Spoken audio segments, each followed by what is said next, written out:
channel na may kinikilingan, may pinapanigan, una sa balita, huli sa impormasyon, kaya ano pang hinihintay nyo? Pindot na, okay, unahin na natin 'to 'no, nakakatuwa po. Eto matagal na po 'to, eh, si Ortega 'no. Hindi lang po natin pinapansin gaano kasi hindi naman po siya sikat. Masyado na nagpapasikat. Yung mga young guns, kada po ano yung, may mga press conference, lagi po 'yan. Hindi po natin alam kung ano pong nagawa ng mga Duterte diyan sa tao na 'yan. Ngayon pong pinatulan ni Pulong, sinabihan po siya ng dakdak 'no. Okey, natauhan siya, eh, biglang nagdahilan mga kapatid. Nakakaawa 'no, yung mga wala ng ginawa kundi dumakdak tapos nakita nilang galit na, hindi naman pala nila kayang palagan si Pulong. Ganyan na ganyan itsura ni Pulong kung ano nakikita niyo. Eto po, ipapakita ko po sa inyo kung ano po ang, dinadaldal nito, para magkaalaman na. May mga dagdag pa yan, eh.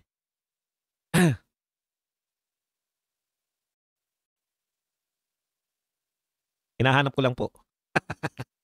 Mahirap minsan yung nagpapaka-high-tech, eh. Ay, ito pala ang dapat kong yan. Ayan, nakita niyo po yan? Bukod pa diyan may dagdag pa ako riyan. Okey, yan po, oh. Basahin lang natin. Ay, hindi. Maliit ba? Yan po. Ang sabi po ni ano, Representative Paulo, pareho palang Paulo 'to. Ang dating pangulo ay hindi nakipaglaban sa droga. Siya ay nagpatakbo ng isang drug empire. Ayan. Ngayon si Pulong po galit na galit dito po sa sinabi na ito ni Ortega. Kaya sabi po ni Pulong, "Putak ka ng putak pero ni isa wala kang maipakitang ebidensya.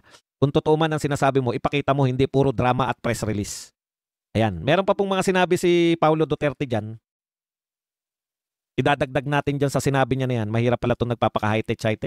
Palipat-lipat ako nawawala tuloy ako sa hulog, eh. Teka lang. Burakot tuloy yung mga ano. Eto pa po yung dagdag 'no, ni, Paulo Duterte. Hindi lang po 'yan, siyempre 'yan lang po yung kasya, eh. Pakita pa rin po natin sa inyo para nagga-guidean po kayo.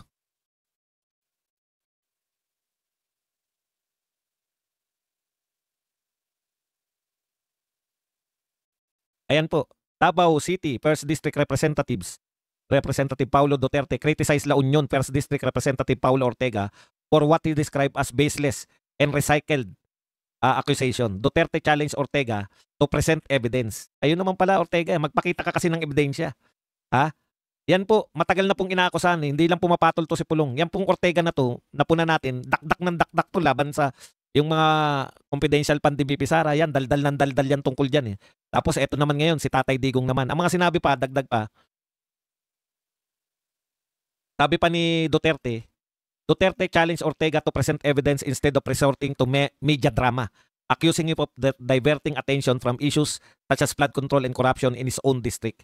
O yan, corruption. Grabe rin pala, meron pala kayong, mga flood control, o mga corruption diyan sa distrito mo. Pero nakuha mo pang i-divert, banatan na ng banatan 'to si Pangulong Duterte. Halata naman na pinipilit niyo lang ilihis ang totoong problema, sabi ni Pulong. Ang flood control at korapsyon niyo sa Kongreso. Baka gusto mong ayusin muna yung problema mo diyan sa lugar mo bago ka maghanap ng gulo sa labas ng sarili mong bakuran. Ang tindi po nito, 'no? Ang termino ng ginagamit ni Paulo Duterte, direkta na sinasabi ka sa kanya, baka gusto mo munang ayusin yung bakuran mo bago ka maghanap ng gulo. Putya, gulo na po ang termino. Hindi na po simpleng naaasar o nagagalit. Gulo na ang sinasabi nito ni masyado na kasi sumobra na 'tong mga young guns kunwari na 'to.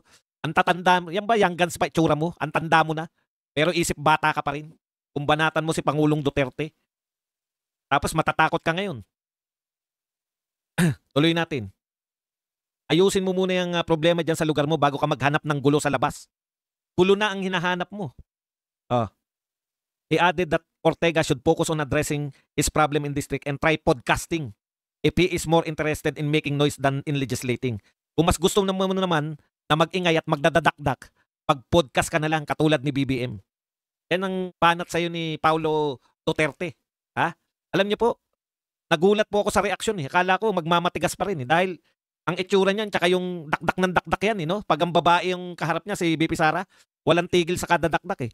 Ngayong sinita na siya ng, kuya, yung pinakamatandang anak ni Tatay Digong, tungkol sa tuloy-tuloy, no? Tuloy-tuloy na, yung, diversion nila na ginagamit nila si Tatay Digong. Tuloy-tuloy na akusasyon kay Tatay Digong. Eto po ang lumabas ngayon. Putya maaawa po kayo, eh. Nangangatwiran ngayon. Eto ang sinabi ngayon ni Duterte, ni Paulo Ortega. Ayan, pakita ko po sa inyo ang sinabi naman ni Ortega.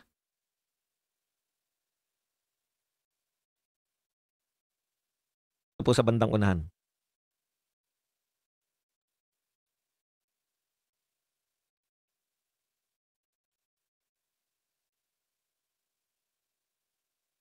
Ito po, dininay. Ayan, sa Inquirer, dininay po ni Ortega. Sabi po ni Ortega,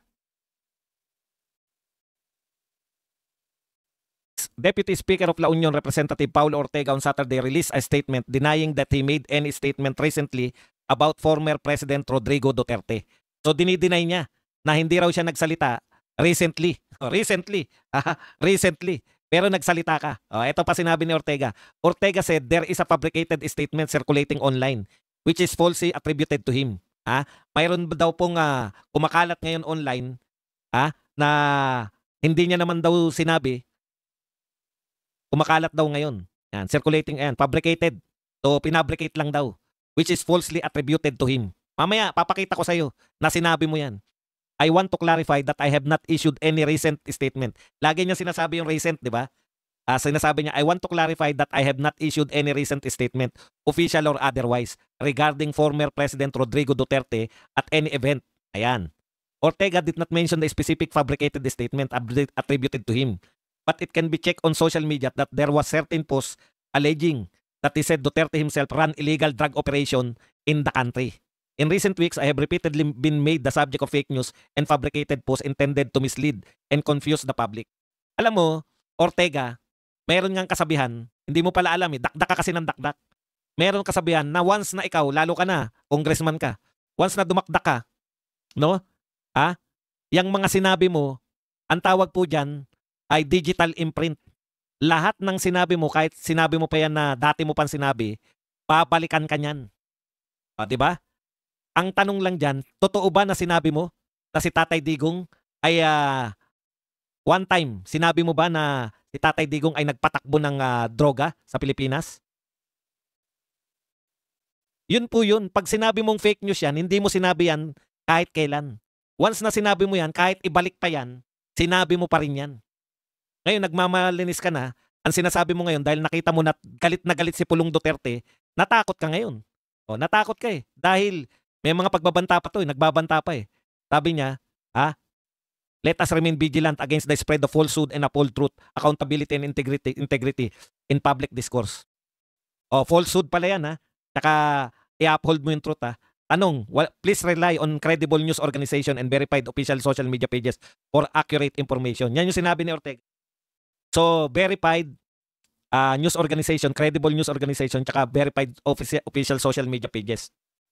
Okay. Eto po, sasabihin ko sa iyo na sinabi mo yan. Dinideny mo, di ba? Mas malupit pa nga yung sinabi mo eh. Eto ang pamagat. March 10, 2025. March lang to, 2025. Ikaw ang nagsabi nito. Teka muna. Totoo ba na wala ka namang ebidensya? March mo pa sinabi to eh. Ano na ngayon? March, April, May, June, July, August, September, October. 7 buwan. May ebidensya ka na ba sa mga sinabi mo ng March? Pagpalagay mo ng luma na yun. Pero sinabi mo yan eh. Diba? Magaling yung mga bumabanat sa'yo. Kasi nahukay nila yung mga sinasabi mo. Ako, hinukay ko to kasi sinabi mo bago ko nilabas. Ang dami nga kasing fake news ngayon eh. Sinasabi mo parang fake news eh. Parang walang basehan yung, parang ang gusto mong palabasin, itong sinasabi ni Paulo Duterte ay na fake news siya. Hindi po siya fake news, talagang sinabi mo yan. No? Hindi siya fake news. Ito ang fake siya. Ayan, sa Inquirer. Siguro naman yung Inquirer, credible yan. Ito po ang sinabi niya. Pamagat, Duterte playing victim but he allowed drug cartel to flourish, Ortega. Ito, babasahin ko sa iyo. Nabudol tayo ng Budulterte. Nabudol daw tayo ng Budulterte. Ikaw ang nagsabi nito. For years, he made us believe he was waging a war against drug. But the House Quadcom's investigation has revealed the shocking truth. It was a war that protected and enriched his most trusted men, including his right-hand operator, Michael Yang. Di ba? Ito pa, mas malupit tong sinabi mo rito. He's playing the victim while ignoring the real issue. His administration ran a state-sponsored drug cartel. The former president was never fighting a war on drugs. he was running a drug empire. Oh, hindi mo ba sinabi yan? Sa Inquirer yan. Ngayon, ibig mong sabihin, nag-expired na yung sinabi mo? Walang expiration yan, boy. Nag-sorry ka na ba dyan sa sinabi mo? Oh, sinabi mo ba na nagkamali ka? Sinabi mo ba na patawarin nyo na ako, pamilyang Duterte, na nagkamali ako nung sinabi ko sa Inquirer yan? Utot mo. Nariyan na yan habang buhay. Lahat ng sinasabi nyo, lahat ng pinupost nyo sa social media, panghabang buhay na yan. Pero kung magre-retract ka, huwag kang magmalinis. Na ibig mo sabihin na nagpe-fake news pa yung mga vlogger. Hindi kami nagpe-fake news. Ayan, ikaw ang nagsabi niyan. Kasalanan ba? Kasalanan na naman ba ng mga vlogger na kinukot ka? Yan ang problema sa'yo eh. Ano ka ngayon? Sinabihan mo si Duterte, no? Nagalit na si Pulong. Nagsasabi ka ngayon na recently. Kahit matagal na yan, sinabi mo pa rin yan. Pero mabubura yan, kung dapat ang sinabi mo, sinabi ko yan noon. Pero nagsorry na ako sa pamilyang Duterte. Ilang beses nyo bang ilalabas yung pagkakamali ko? Hindi eh. Pinalalabas mo pa. Pinalalabas mo pa na ikaw, Ortega, ay nape-fake news lang. Na ang false quote ka lang. Hindi totoo yan. Ikaw mismo yung nagsalita niyan. Kahit makailan pa yan eh. Mabubura lang yan sinabi mo kung merong nag-sorry ka na. Kung ikaw ay nag-apologize na nagsabi ka na, pasensya na pamilyang Duterte. Wala akong ebidensya nung sinabi ko yan. Lasing ako nung sinabi ko yan. O ako ay wala sa hulog nung sinabi ko yan. Pero sa totoo, wala talaga akong ebidensya. O yun. Iko-quote mo ngayon yun. Matagal ko na yan sinabi. In fact, sa isang pahayag ko sa dyaryo, eto naman ang nilabas ko. Ganun po yun. Kaya kayo po, huwag kayong basta-basta maniniwala. Maghanap po kayo. Madali naman. Meron naman kayong Google lahat.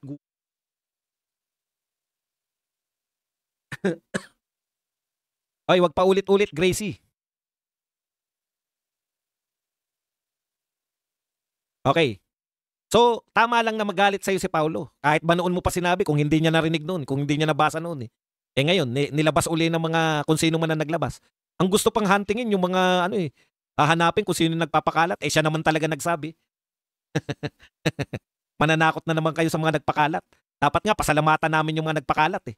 Ibig sabihin, yung mga nagpakalat na yan, hindi ko nabasa yan noon. Kung nabasa ko yan, binanatan din kita. O kaya, binanatan na rin kita noon. Tama lang yan. Ibinabalik-balik yung mga kayo na may sinabi kayo kay Tatay Digong. Hindi naman noon yan. Kailan lang yan. Ngayon, mapapahiya na kayo. Punta na po tayo sa iba pang mga balita. Tama yan, Pulong. No? Ipakita mo na yung tapang mo para itong mga to na nawili. Pinamihasa mo kasi hindi ka kumikibo noon eh. Noong kung bastusin yan yung kapatid mo na Vice President, yan, kasama yan sa mga yanggan siyang umabastos. O ngayon, iba na si Pulong ngayon. Napuna ko lang Lahat na ngayon. Buhat nung hindi nyo tinitigilan si Pulong. Napakasarap pala sumagot si Pulong. Parang may kuya ka na ngayon na naghihiganti para sa'yo. Hindi ko naman sinasabi na baka mas matanda pa ako rin kay Pulong. Pero alam mo yung pakiramdam na may mga nadadagdagan tayong tagapagtanggol. Kasi kung si BP Sara lang, hindi napapansinin niya mga yan. Sumobra. Okay. Punta na po tayo rito sa iba pang balita. Nasaan na ba iba kong balita? Ayusin ko lang ang pormahan natin para nakikita ko rin ang dapat kong makita. Ayan no? Nagmalinis siya nung biglang sinita ni Pulong.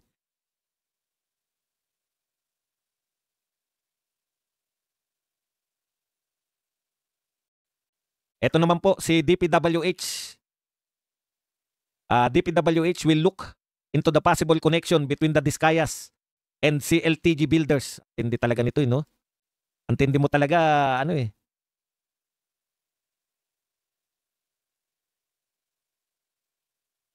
Okay. DPWH possible links between Discaya, Senator Bongo's father's company to be. O kaya wala kang mapapakulong na magnanakaw. Tanong ko sa iyo, DPWH, ikaw ba ay DPWH secretary o secretary ka ng ombudsman? Boy Tokis Dison, ikaw ba ay DPWH secretary o secretary ka ng ombudsman? Ang alam ko, ang nagsabi na dapat imbestigahan yung ugnayan ni Bongo tsaka nitong Discaya through yung company na tinatawag na si LTG Builders o yung kumpanya ng tatay niya. Ang alam kong una nagsabi niyan, yung ombudsman Boying Remulla. Ikaw ba, Dison, Lahat ba ng mga tiwaling opisyal ng DPWH napakulong mo na? Zero pa rin. Yung bang mga umamin na sila ay namigay ng pera, na yung bang umamin na sila ay naroon sa picture ng santambak na pera, napakulong mo na? May ebidensya sila.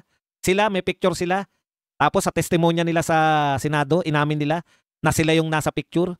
Tapos sila yung nagkasama doon sa picture ng mga pera. Napakulong mo na? Wala pa rin. Kahit may ebidensya na. O kasi inuuna mo mamuliti ka eh. Inuuna mong sundin yung ombudsman. May ugnayan ka ba sa ombudsman, yung DPWH? Ang trabaho po ba ng sekretary ng DPWH, utusan ng ombudsman? Kung hindi naman, bakit ang inuuna mong sundin yung utos ng ombudsman? Samantalang ang mandato mo bilang DPWH secretary, isa sa mga mandato mo, magtanggal ng mga magnanakaw diyan sa sarili mong bahay. Si Bongo ba? Mayroon bang DPWH empleyado ng DPWH engineer, district engineer, Yusek? Meron ba nagturo kay Bongo? Ang alam kong tinuro. Ang alam kong tinuro ng mga tauhan mo. Si Chis Escudero, si Jinggoy Estrada, si Joel Villanueva. Bakit hindi sila ang imbestigahan mo? Bakit si Bongo? Meron ka bang kapangyarihan laban kay Bongo? DPWH secretary ka kung hindi naman sinabi na binibigyan ng lagay si Bongo? Alam mo, nagtatrabaho ka, sabi mo nga, ang dami nyong dapat trabahuin. Paano ka makakakuha ng katarungan, kami makakakuha ng katarungan kung inuuna mo yung pagsunod sa ombudsman kaysa paggampan mo ng trabaho? Hindi kasama sa mandato mo bilang DPWH secretary, hindi kasama yung pagsunod sa ombudsman. Kung diskarte ng ombudsman yan, diskarte niya yan.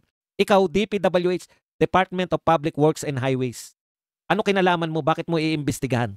Yun yung problema eh. Sasabihin mo, contractor eh. Bakit?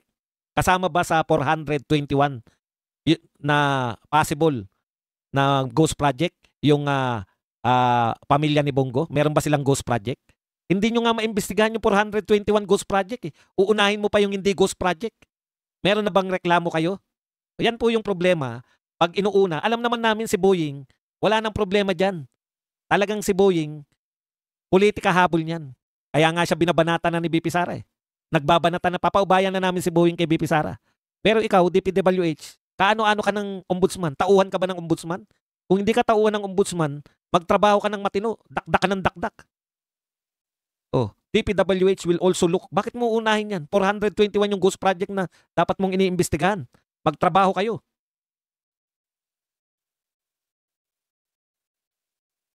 Nawala ako.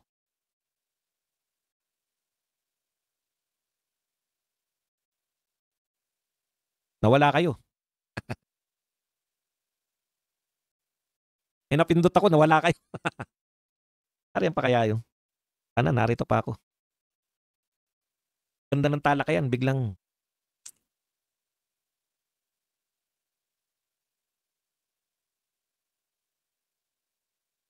ayun, nagbalik. Okay. Pasensya na po kung bigla ako nawala. Ganyan talaga pag live. Hindi natin maaasahan na. Next topic po tayo. Kasi napindot. Ito po ang media advisory ng ICI. Media advisory po ng Independent Commission for Infrastructure. Congressman Ferdinand Martin Romualdez has requested to postpone the hearing originally set for October 22. Matagal pa yun As he is scheduled to undergo a medical procedure. The commission will issue an advisory once a date for the next hearing has been determined. Diba? Kaya walang nangyayari sa ICI. Iimbestigahan nyo, lahat may excuse. Ayaw na ng diskaya. Wala kayong magawa. Bakit wala kayong magawa? Wala naman kayong power eh. Wala kayong contempt power. Wala po kayong power para pilitin yung mga testigo na tumistigo. O paano yan? Ayaw na ni Martin magpapagamot. Kung lahat po ng iniimbitahan nyo magpapagamot, ano pa mangyayari dyan sa investigasyon nyo? Wala. Wala naman kasing pangil yan. Yan talaga, create talaga tong ICI para i-delay lang po, para matigil lang po yung investigasyon ng Senado. Huwag na tayo magbulahan. Yung Senado po, yung Blue Ribbon po ng Senado, maski po yung Kongreso, yung House of Representatives, yung mga investigasyon po doon, hindi po pwedeng tumanggi yung mga iniimbitahan dahil pwede nyong i-contempt at pwedeng ipakulong. Dito po, wala po, sabihin lang magpapagamot. Hindi nyo nga pwedeng hingan ng medical certificate eh. Sa Senado po, kung magpapagamot ka, asan yung medical certificate mo na sinabi ng doktor na magpagamot ka? Diba dyan na-contempt yung Carly Diskaya dahil iba yung sinagot niya. Kinontempt nyo, di ba? Yan yung problema. Pinudol tayo ng lahat ng ito. Kaya naman wala na nag-imbestigan Senado kasi pwede na sila hindi mag-imbestiga. Imaginein po ninyo kung yung ICI po, kung hindi po nila tinayo yung ICI, wala pong dahilan para itigil ng Senado ang kanilang investigasyon. Nagkaroon po ng dahilan yung Senado na wag nang seryosohin to, total may ICI na. Ngayon pong ganyan po ang pwedeng gawin pala sa ICI. Pag sinabi, ayaw na namin makipagtulungan, wala kayong magagawa. O pag sinabi naman ng testigo na magpapagamot ako, wala rin kayong magagawa. O inutil. Inutil yung pinadlit dito sa Blue Ribbon. Yung Blue Ribbon, tumigil ng pag-imbestiga, may katwiran sila dahil sa ICI. Kaya parang flood control pa lang ICI, Mr. President. Imbis na makatulong sa pagtigil ng baha, lalo pang yung flood control, imbis na matigil sa pagbaha, lalo pang bumaha. Etong ICI, imbis na makatulong sa investigasyon, nagpapatigil lang po ng investigasyon sa totoo. Hindi pa po nagaganap ito. Hindi pa po umaatras yung Diskaya. Nagsalita na po ako. Yang pong ICI ay malaking budol. Nagkatotoo po. Ngayon, nakikita na natin. Talagang krineate yan para lang mag-divert, para lang tumigil yung mga tao sa kararally. Ngayon, alam na po natin na wala talagang silbi, inutil. Nasabi na natin yan. Noon pa. Nasabi ko na yan noon pa na binubudol lang tayo nitong ICI na to. Okay, eto po. Galit na galit pa rin dito si Paulo Duterte. Eto po. Matapos ibasura ng Department of Justice ang kasong libelo laban kay dating Senador Antonio Trillanes, pinatikos ni Davao City Representative Paulo Duterte ang naging desisyon ng ahensya. Sabay giit na this is not justice, this is reward. Ayan po ang sinabi ni Paulo Duterte. It seems that the DOJ has finally found its true calling, not as defender of the law, but as the protector of the political ally of the administration. Dismiss the cases against Trillanes. Of course, that's the new justice system of the Philippines. Our justice system deserve better than the Ombudsman and the DOJ who play politics instead of protecting the truth. Totoo po yan. Panay pamumulitika lang po buhat nung naging ombudsman si DOJ. Ang problema, inuutusan pa po ng ombudsman yung mga ibang ahensya ng gobyerno katulad ni Vince Dizon. Imbes na magpakulong ng mga taga-DPWH, uunahin pa pong imbestigahan yung pinaiimbestigahan ni Remulla na imbestigahan yung Diskaya at si Bongo. Eto po, anong sabi rito ni Paulo Duterte? Ang tagal na po nito. Inaprubahan na po yan na dinismiss agad nung nagpalit po ng DOJ, dinismiss agad. Ewan ko kung nagpalit na ngayon ng DOJ. Yung wala na po si Remulla, samantalang nung si Remulla po ang DOJ, inaprubahan niya po yung kaso na yan, nakasuhan po itong si Trillanes ng libelo. Yung ngayon po, nung naging ombudsman na, napremyuhan si Trillanes. Siguro binili niyan bago siya umalis na pag-alis ko, i-dismiss nyo yung kaso ni Trillanes. Nakakahiya naman kasi nang magdi-dismiss ng kaso ay siya mismo. Samantalang siya yung nag-approve ng kaso na yun. Kasi pag pinadaan po sa DOJ, sasabihin ng DOJ, tama, ano yung sinasabi? Yung merong yung pwedeng kasuhan. Kakaso-kaso to. Merong termino dyan eh. Maalala nyo yan.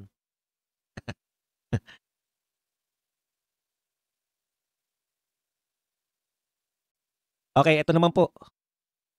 Kinwestiyon ni Navotas Lone District. Ito, maganda to eh.